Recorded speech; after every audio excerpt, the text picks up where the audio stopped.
Kiko Pangilinan, napansin na maraming netizens na wala itong ulo sa larawan na ipinost ni Sharon Cuneta para sa kanyang Christmas greeting sa kanyang mga fans. Pero bago pong ating balita, huwag pong kakalimutan mag-subscribe sa ating channel at pindutin ang notification bell para lagi po kayo updated sa ating mga balita.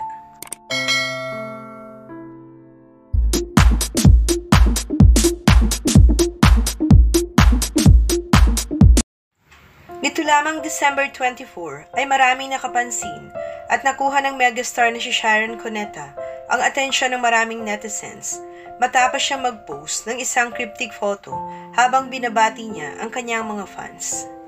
Ang larawan na ipinost ng megastar ay kuha maraming taon nang nakalipas dahil makikita ang bata pa dito ang kanyang mga anak na sina Casey, Frankie, Miel at Miguel. Gayunpaman, napansin ng maraming netizens na kasama sa larawan ang asawa ni Sharon na si dating Senador Kiko Pangilinan, ngunit naputol ang ulo nito sa naturang larawan.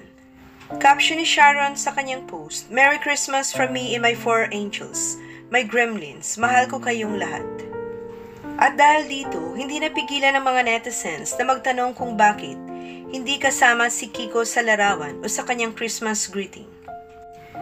Kaya't komento ng isang netizen, may something na naman sa kanila ni Kiko. Sad pa ng isang netizen, sasabihin ko sana ba't putol yung pic, baka cellphone ko lang may diferensya. Pahayag pa ng isang netizen, putol ang ulo ni Kiko dito, pinugutan niya ng ulo. Pero pagkatapos na mahigit 30 minuto, ay nag-post muli ng panibagong Christmas greeting si Sharon, ngayon ay kasama na si Kiko. Caption nito, "Merry Christmas. May God be with all of us today and always. Wishing all of you and us all of God Almighty's blessing." Matatandaan na kasama sina Sharon at Kiko sa listahan ng mga sikat na mag-asawa na nahaharap sa chismis ng hiwalayan. Sa nakaraang post ni Sharon, sinabi nito, "I'm loyal. I never leave you for someone else. I'll only leave you for myself, for my peace, my sanity, my respect, my dignity." Sa ngayon ay burado na sa kanyang social media account ang post nito kung saan nakita ang walang ulo si Senator Kiko Pangilinan. Maraming salamat po sa inyong panonood. Huwag pong kalimutan mag-subscribe para sa iba pang showbiz updates.